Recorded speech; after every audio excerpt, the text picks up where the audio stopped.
নির্ভয়ে ভোট দিতে বড়খলা থানার বিভিন্ন এলাকায় আধা সামরিক বাহিনীকে নিয়ে টহল দিচ্ছেন বড়খলা থানাত ওসি কুলেন্দ্র কুমার হুজুরি। নির্বাচন সামনে আসতেই বড়খলা থানা এলাকায় শান্তি শৃঙ্খলা বজায় রাখতে বড়খলার বিভিন্ন জায়গায় আধা সামরিক বাহিনীকে নিয়ে মার্চ করছেন ওসি কুলেন্দ্র কুমার হুজুরি।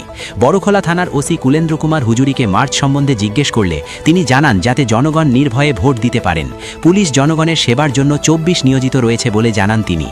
বড়খলা থেকে সুলতান আহমেদ বড়ল লস্করের প্রতিবেদন।